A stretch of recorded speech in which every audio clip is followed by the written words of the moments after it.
अगर आप deputy collector के रूप में नियुक्त होते हैं तो जरा हायरार्की बताइए कि कैसे कैसे पदोन्नति होगी और किस पद तक आप पहुंच सकेंगे।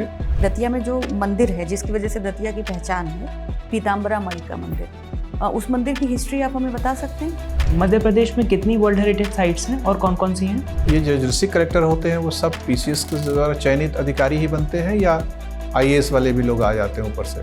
ग्वालियर और तानसेन, इनका आपस में क्या कनेक्शन है? नए डिस्ट्रिक्ट बनाने और डिलिमिटेशन के बीच में भी कोई रिलेशन होता है?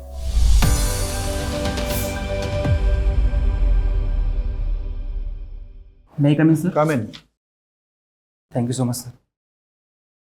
Good afternoon, sir. Good afternoon. Good afternoon, बैठ जाइए Sachin. Thank you so much, sir. बातचीत का माध्यम हिंदी है कि अंग्रेजी में बात करेंगे? सर हिंदी प्रेफर करूँगा सर। ठीक है, अपना परिचय दीजिए। सर मेरा नाम सचिन जाटव है, मैं ग्वालियर डिस्ट्रिक्ट से बिलोंग करता हूँ। सर मैंने प्रारंभिक जो शिक्षा है ग्वालियर से प्राप्त की है। उसके बाद सर मैंने इंजीनियरिंग कंप्लीट की है 2014 में, मैकेनिकल इंजीनियरिंग। उसके बाद सर मैं आईटी दिल्ली में सर मैंने एमटेक कंप्लीट किया डिज़ाइन इंजीनियरिंग से। मेरी कुछ हॉबीज़ को मैं परस्यू कर रहा हूँ सर, जैसे कि सर मुझे गाने गाने का शौक़ है और वॉलीबॉल खेलने का भी शौक़ है। डिज़ाइन इंजीनियरिंग तो नया ट्रेड है, उसकी बड़ी डिमांड है इंडस्ट्री में, और आईटी जैसे प्रतिष्ठित संस्था से आपने एमटेक किया है 2016 में ही। जी सर। 8 साल निकल गए हैं, तो आपको कंपनियों ने नौकरी नहीं दी? सर 2016 में जब मैं फाइनल ईयर में था तो मैंने प्लेसमेंट ज्वाइन किया था वहाँ पर रॉबर्ट बॉश कंपनी में। पर सर मैंने रियलाइज़ किया जब मैंने 2-3 महीने काम किया तो फिर मुझे सिविल सर्विसेज का सर मूड बना था कि मैं सोचूंगा कि आगे की ज़िंदगी मैं सिविल सर्विस में गुजारूं, तो मैंने रिज़ाइन दे के सर आगे की पढ़ाई। इसका मतलब ज्वाइन करते वक्त आपके अंदर एक उम्मीद थी कि यहाँ अच्छा संतुष्टि मिलेगी, लेकिन 2-3 महीने में आप डिसइल्यूजन्ड हो गए, आपके सपने टूटने लग गए। ऐसा क्या माहौल था उस संस्था में कार्य करने के स्थल पर कि आपकी उम्मीदों पर पानी फिरता हुआ चला गया?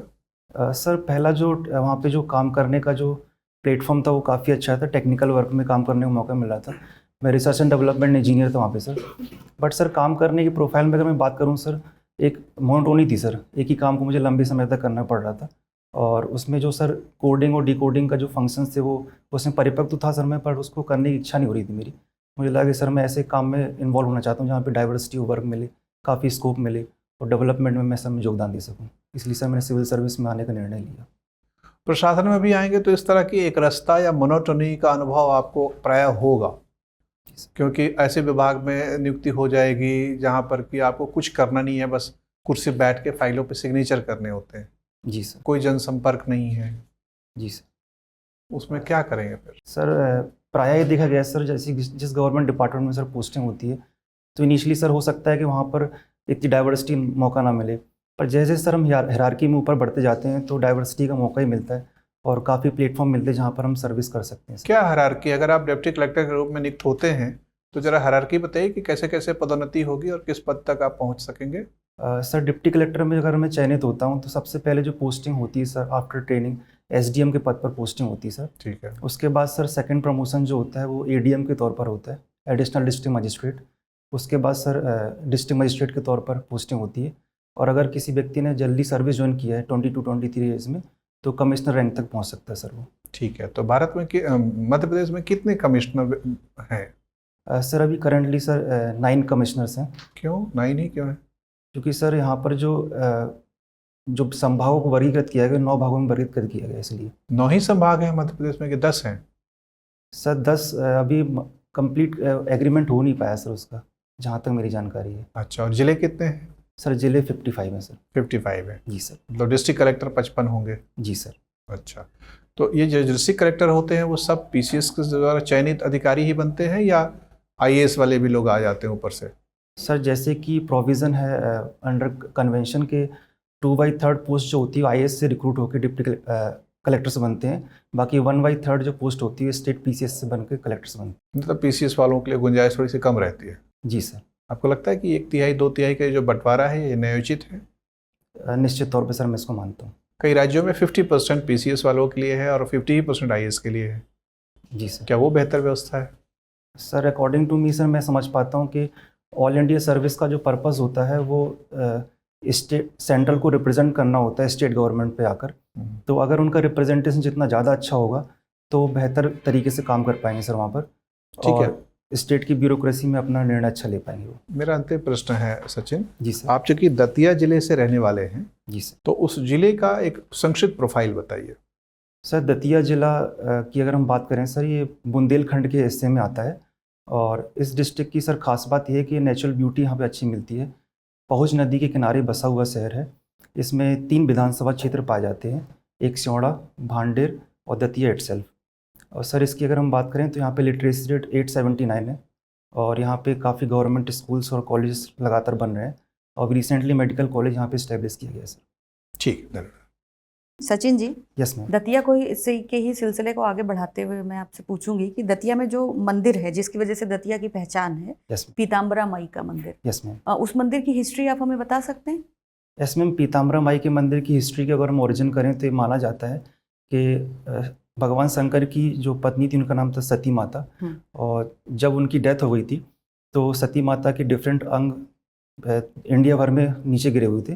तो जिस अंग का जो यहाँ पर ग्वालियर दतिया में जो अंग गिरा था उसको शक्तिपीठ के तौर पे इस्टेब्लिश किया गया सर मैम। सिर्फ दतिया में जो गिरा उसको शक्तिपीठ बनाया गया या भारत या जहाँ जहाँ भी गिरा उसको शक्तिपीठ बनाया गया? मैम जहाँ जहाँ भी गिरे वहाँ पे हाँ, शक्तिपीठ। तो दतिया में कौन सा अंग गिरा था? मैम इसकी जानकारी भी पूर्णतः उपलब्ध नहीं हो पाई, उपलब्ध इंटरनेट के नहीं हो माध्यम पाई से। है, ठीक है, कोई बात नहीं। यानी कि ये एक शक्तिपीठ है। Yes ma'am. कितनी शक्तिपीठ हैं भारत में? 51। और उसमें से मध्य प्रदेश में कितने हैं? 7। 7। कौन कौन से? 7 मैम, एक बुधनी में शक्तिपीठ है और एक ओरछा में शक्तिपीठ है। इसके बाद मैम ओमकारेश्वर में एक आत्म शक्तिपीठ बनाया जा रहा है और एक उज्जैन में शक्तिपीठ है महाकाल का। मैम फिलहाल इतनी याद आ अच्छा रहा है। ठीक है, कोई बात नहीं। पीताम्बरा माई का जो मंदिर, उसके कैंपस के अंदर एक धूमावती माता का भी मंदिर है और हाँ। जिसके पीछे एक बहुत प्रसिद्ध कहानी है और जिस वजह से उसके साथ में कुछ मान्यताएं भी हैं कि वो विवाहित स्त्रियों और जिन बच्चियों की शादी नहीं हुई है उनके लिए उस मंदिर का दर्शन निषेध है। क्या आपको वो कहानी पता है? आपने कभी दतिया का मंदिर विजिट किया है? मैम दतिया का मंदिर विजिट किया है पर इसके बारे में संपूर्ण कोई बात जानकारी नहीं, आप इसको देख लीजिएगा। बिल्कुल ठीक है। आप मुझे बताइए, आप ग्वालियर से भी जुड़े हुए हैं क्योंकि, यस मैम। है ना, ग्वालियर और तानसेन, यस मैम। इनका आपस में क्या कनेक्शन है? मैम ग्वालियर में तानसेन जी का जन्म हुआ था 1523 के आसपास। उनका ओरिजिनल नाम रामतनु पांडे था। वे फेमस सिंगर थे और अकबर की कोर्ट में उनको नवरत्न में शामिल भी किया गया था। ठीक है। अकबर के कोर्ट के बाकी 9 और रत्न कौन से थे 8 तानसेन के अलावा? मैम जहाँ तक मैं रिकॉल करने की कोशिश कर रहा हूँ, अबुल फैजल थे जो स्कॉलर थे वहाँ पर, मान सिंह थे जो मिलिट्री चीफ थे वहाँ पे, और अब्दुल रहीम खाना थे वो भी स्कॉलर थे, और फैजी थे जिन्होंने रेवेन्यू कोर्ट की स्टैब्लिशमेंट किया था। फिलहाल इतनी। अच्छा ठीक है, कोई बात नहीं। आपको बॉलीवुड गाने गाना पसंद है? Yes ma'am. नए गाने गाना पसंद करते हैं, पुराने गाने? सभी प्रकार के। सब प्रकार के। सचिन जिगर का नाम सुना है आपने? सचिन जिगर नाम सुना जरूर है मैम। कौन है? सिंगर होंगे मैम। सिंगर होंगे। एक है व्यक्ति हैं या 2 व्यक्ति हैं? 2 व्यक्ति हैं। 2 व्यक्ति हैं। अच्छा ठीक है। आप अपना फेवरेट गाना सुना सकते हैं हमें? यस मैम बिल्कुल। मैम ये गाना किशोर कुमार का है, काफी पुरानी मूवी का, याराना मूवी का।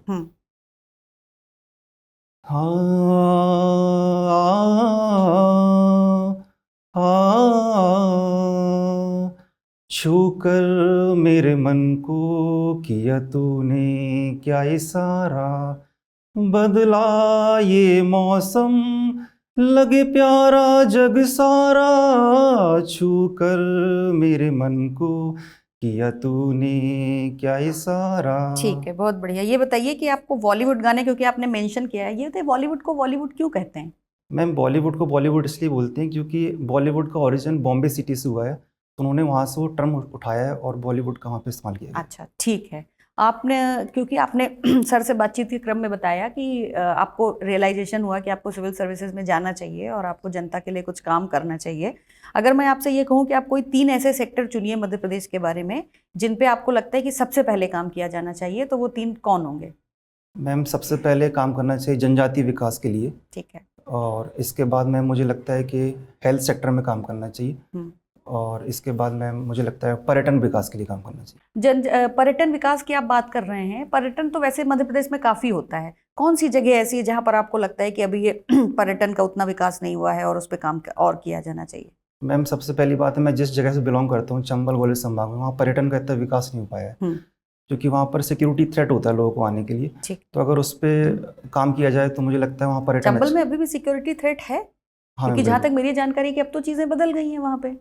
मैम चीज़ें बदल गई हैं, अगर हम कंपेयर करें एक सर्टेन टाइम लिमिट से, पर अभी अच्छा। भी इतना डेवलपमेंट नहीं हो पाया ठीक जितना है, तो आप वो डेवलपमेंट। सिक्योरिटी प्रोवाइड करा के वहाँ पे अपने जिस क्षेत्र से आप आते हैं वहाँ टूरिस्ट को अट्रैक्ट करना चाहेंगे। बिल्कुल कौन मैम। कौन से डेस्टिनेशंस हैं वहाँ जहाँ आप चाहेंगे लोग जाएं? मैम जैसे मुरैना ज़िले में अगर हम बात करें, मितावली पड़ावली जगह काफ़ी अच्छी है। ठीक है, इसके बाद ग्वालियर डिस्ट्रिक्ट में सर मैम फोर्ट्स हैं वहाँ पर, ठीक है, महल हैं वहाँ ठीक पे। है। मेरा आपसे आखिरी सवाल है, आपने मुरैना का नाम लिया, मुरैना की गजक इतनी फेमस क्यों है?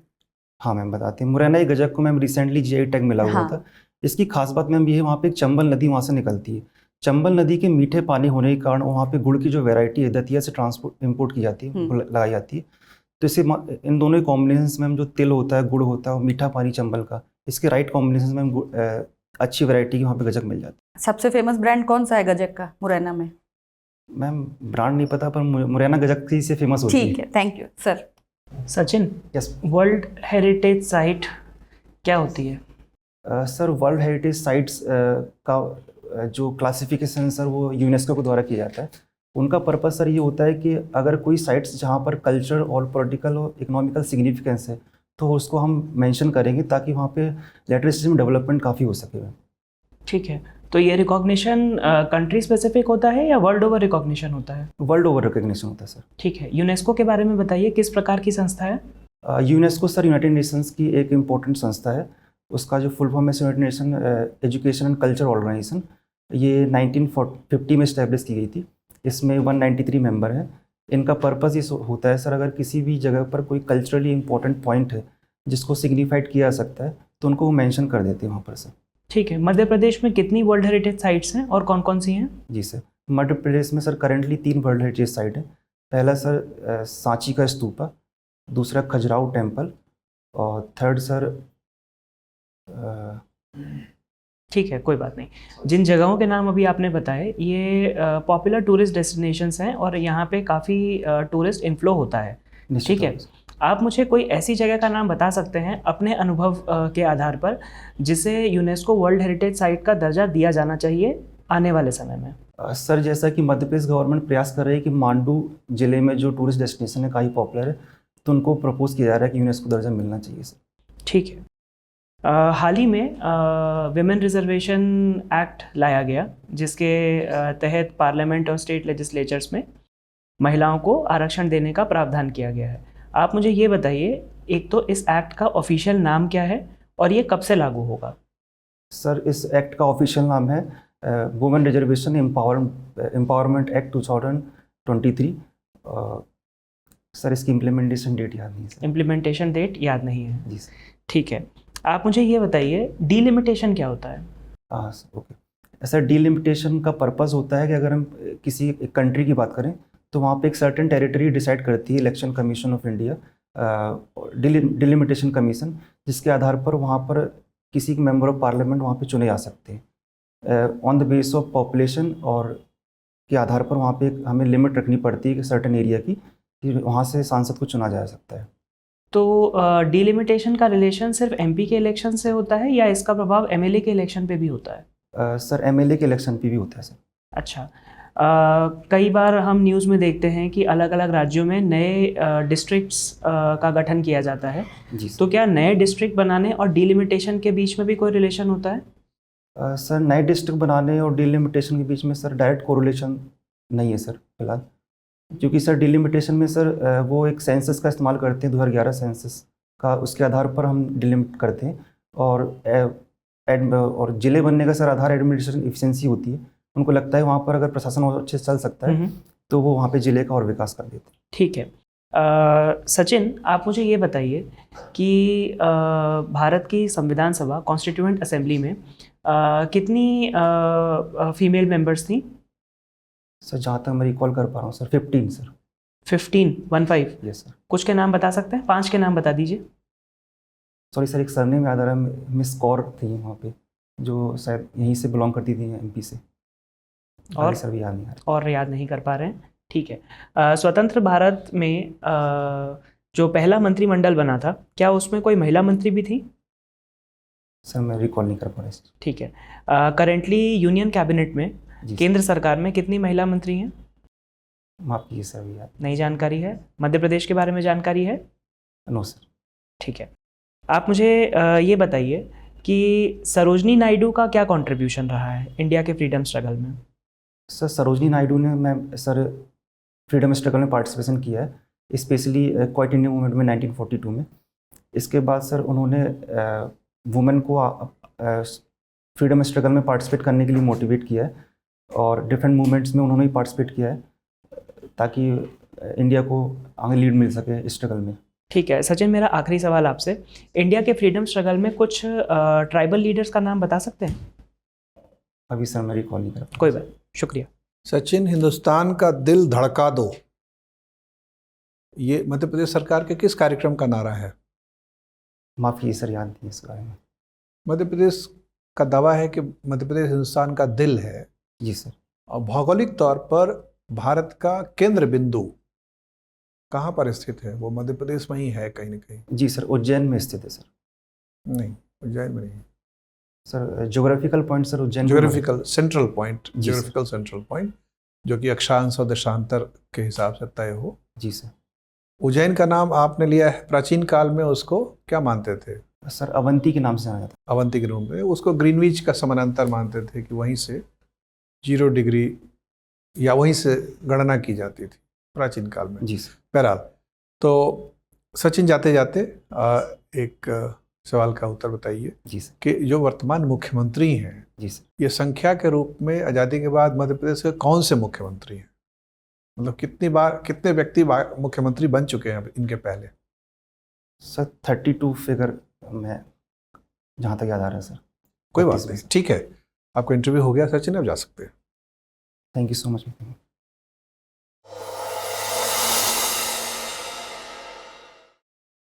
आइए सचिन, बैठिए। Thank you sir. ये अनुभव आपका पहली बार होने वाला है ना इंटरव्यू का, कि पहले दिया है आयोग सर में? 2020 में दिया है सर। 20 में दिया था आपने, जी सर। तो उसका रिजल्ट तो अभी नहीं आया शायद। सर 2020 में सर मेरा एक फर्स्ट वेटिंग था, वो क्लियर हो गया, मुझे ज्वाइन करना है सर्विस सर। अच्छा, आपका क्लियर कर चुके हैं? हाँ सर। तो अंक भी पता लग गया होगा? नहीं सर, अंक नहीं लगे क्योंकि मेरा सर वेटिंग फर्स्ट में था, इसलिए वहाँ वेटिंग वालों के नंबर नहीं बताया उन्होंने। ओके, क्या पद मिला आपको? Sir subordinate account services. Account service में जाएंगे, तो ये आपने परिचय में क्यों नहीं बताया? सर इसमें क्योंकि सर वो अभी डॉक्यूमेंट वेरिफिकेशन में प्रोसेस में है, तो अगर बोल दूंगा तो सर मुझे समझ में नहीं आ रहा बोलना चाहिए नहीं बोलना चाहिए।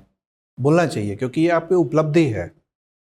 देखिए, अभी अगर आप परिचय में नहीं बताएंगे कि आप सेलेक्ट हो गए हैं, तो वो मान के चलेंगे कि आप अभी प्रशासनिक समुदाय के बाहर के आदमी हैं। तो सर मैं इसको कैसे बोलूँ कि मैं, क्योंकि मैं सर मेन लिस्ट के बाद जो लिस्ट आती है उसमें था। अभी उन्होंने डिपार्टमेंट ने कॉल किया है कि आप डीवी पे आ जाइए डॉक्यूमेंट वेरिफिकेशन, क्योंकि आपकी सीट खाली हो गई है। जो मेरे ऊपर जो व्यक्ति था उसको आईपीएस मिल गया सर।